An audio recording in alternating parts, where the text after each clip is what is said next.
Assalamualaikum warahmatullahi wabarakatuh.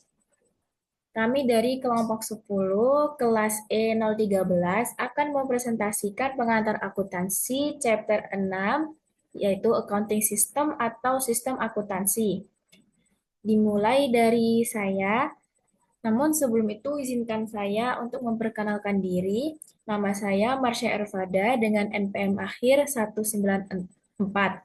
Di sini saya akan menjelaskan definisi dan gambaran sistem akuntansi tersebut. Baik, definisi sistem akuntansi adalah metode dan prosedur yang digunakan untuk mengumpulkan, mengklarifikasi, meringkas, dan melaporkan informasi keuangan dan operasional suatu bisnis.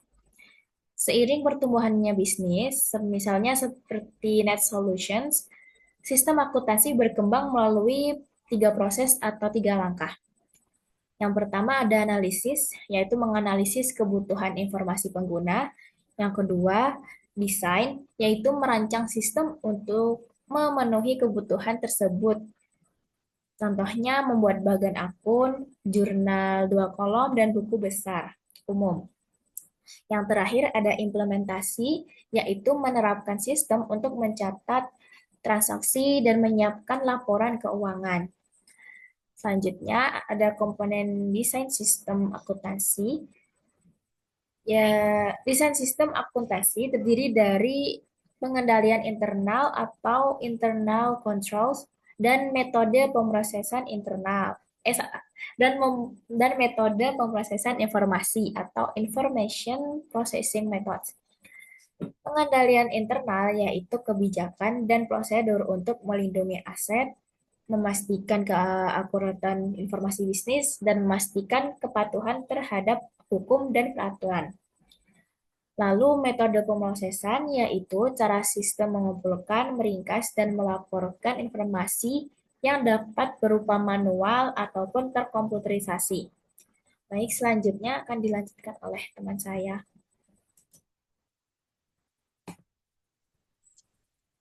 Baik, selanjutnya adalah mengenai tentang menjurnal dan memposting transaksi dengan buku besar pembantu dan jurnal khusus. Namun sebelumnya izinkan saya memperkenalkan diri. Saya Davina Cecilia Cahyani dengan NPM akhir 181. Baik, dalam sistem akuntansi manual, perusahaan memiliki banyak transaksi yang serupa. Pencatatan dengan jurnal umum atau 2 kolom akan terasa tidak efisien. Karena itu digunakan dua alat bantu penting, yaitu yang pertama ada buku besar pembantu dan yang kedua ada jurnal khusus. Kita bahas yang buku besar pembantu terlebih dahulu. Jadi buku besar pembantu adalah buku tambahan yang berisi rincian dari akun tertentu di buku besar utama.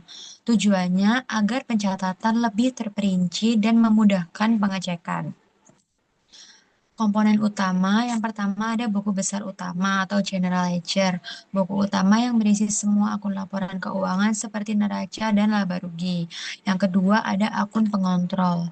Akun di buku besar utama yang merangkum total dari akun-akun rinci di buku besar pembantu. Artinya, saldo total di akun pengontrol harus sama dengan total saldo di buku besar pembantu. Lalu selanjutnya ada jenis buku besar pembantu yang umum digunakan. Yang pertama ada buku besar pembantu piutang usaha. Berisi data pelanggan yang berutang kepada perusahaan.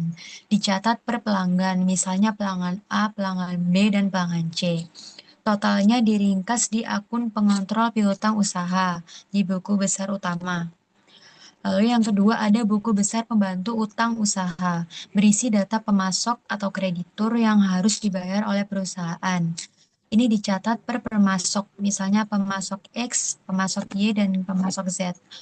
Lalu totalnya akan diringkas di akun pengontrol utang usaha di dalam buku besar utama. Selanjutnya akan disampaikan oleh teman saya. Selanjutnya saya akan menjelaskan tentang jurnal khusus. Sebelum itu izinkan saya untuk memperkenalkan diri. Perkenalkan nama saya Mary Perwitasari dengan NPM 209. Nah, jurnal khusus dibagi menjadi 4. Yang pertama jurnal pendapatan. Yang kedua, jurnal penerimaan kas. Yang ketiga, jurnal pembelian. Dan yang terakhir, jurnal pengeluaran kas.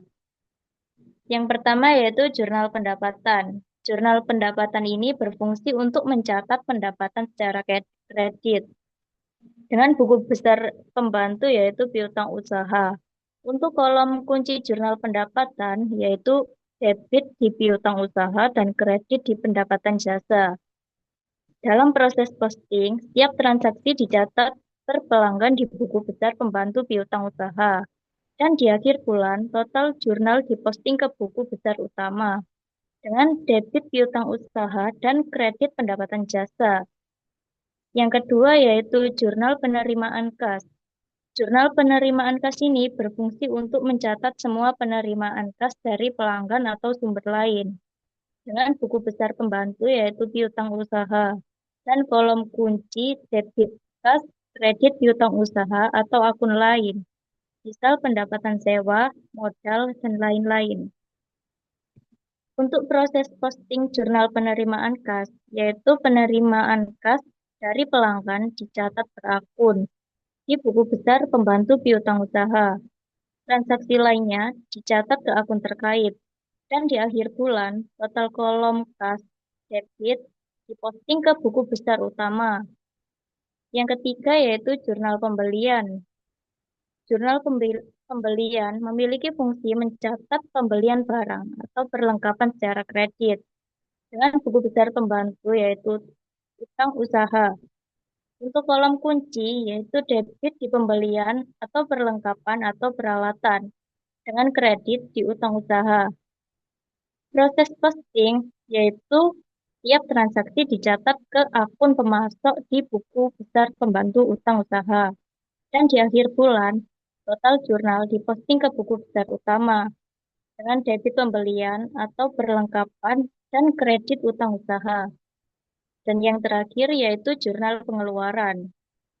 Jurnal pengeluaran memiliki fungsi mencatat semua pengeluaran kas perusahaan dengan buku besar pembantu yaitu utang usaha. Untuk kolom kunci yaitu debit utang usaha atau beban atau perlengkapan price dan tergantung jenis pengeluaran dan kredit kas. Proses posting yang pertama yaitu pembayaran utang dicatat per pemasok di buku besar pembantu utang usaha. Kemudian transaksi lain dicatat ke akun terkait di buku besar utama. Dan di akhir bulan, total kolom kas kredit diposting ke buku besar utama. Selanjutnya akan dilanjutkan oleh teman saya.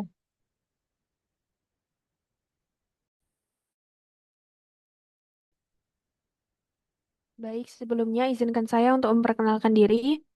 Perkenalkan, nama saya Almirah Benita dengan NPM akhir 173.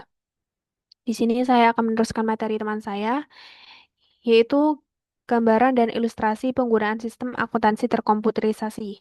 Jadi, sistem akuntansi terkomputerisasi telah banyak digunakan bahkan oleh perusahaan kecil. Keunggulan dari sistem terkomputerisasi dibandingkan dengan manual yaitu yang pertama, menyederhanakan proses pembukuan. Dengan mencatat transaksi dalam jurnal atau formulir elektronik dan pada saat yang sama mempostingnya secara elektronik ke akun buku besar umum dan pembantu.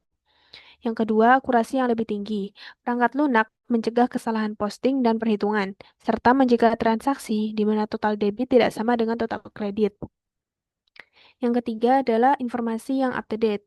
Menyediakan informasi saldo yang mutakhir kepada manajemen untuk mendukung pengambilan keputusan, karena saldo akun diposting segera setelah transaksi itu terjadi. Lalu ilustrasi sebagaimana QuickBooks dalam sistem terkomputerisasi, transaksi dicatat menggunakan formulir elektronik, seperti mencatat pendapatan dengan mengisi formulir faktur elektronik atau electronic invoice form. Setelah formulir diserahkan, perangkat lunak misalnya QuickBooks secara otomatis akan memposting debit ke akun pelanggan dan kredit ke pendapatan jasa. Yang kedua, mencatat penerimaan kas dengan mengisi formulir terima pembayaran atau receive payment form. Materi yang selanjutnya yaitu gambaran fitur dasar e-commerce. E-commerce adalah penggunaan internet untuk melakukan transaksi bisnis. Di sini jenis-jenis e-commerce ada dua, B2C atau business to consumer, transaksi antara perusahaan dan konsumen misalnya Amazon.com dan Apple Inc. Yang kedua ada B2B, business to business, transaksi yang dilakukan antara dua perusahaan seperti Kisco System, Union Pacific Corporation. Nah, e-commerce menghasilkan transaksi akuntansi secara otomatis, seperti transaksi keranjang belanja menghasilkan transaksi pendapatan akuntansi untuk penjual. Untuk materi setelah ini akan dijelaskan oleh teman saya. Selanjutnya, saya akan melanjutkan materi berikutnya, yaitu menggunakan analisis segmen dalam mengevaluasi kinerja operasi perusahaan. Nah, pada bagian ini kita akan membahas bagaimana perusahaan menggunakan analisis segmen untuk mengevaluasi kinerja operasionalnya. Biasanya, perusahaan memiliki beberapa segmen usaha, misalnya produk, wilayah, atau jenis layanan. Untuk menilai seberapa baik kinerja tiap segmen, digunakan dua jenis analisis, yaitu analisis horizontal dan analisis vertikal.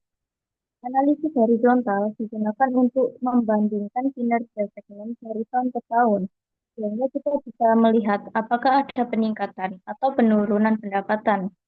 Sedangkan analisis vertikal digunakan untuk membandingkan pendapatan tiap segmen terhadap total pendapatan perusahaan dalam bentuk persentase. Jadi, dengan kedua analisis ini, perusahaan dapat mengetahui segmen mana yang paling menguntungkan dan yang mana yang perlu diperbaiki kinerjanya. Sekian presentasi dari kelompok kami, kurang lebihnya mohon maaf. Wassalamualaikum warahmatullahi wabarakatuh.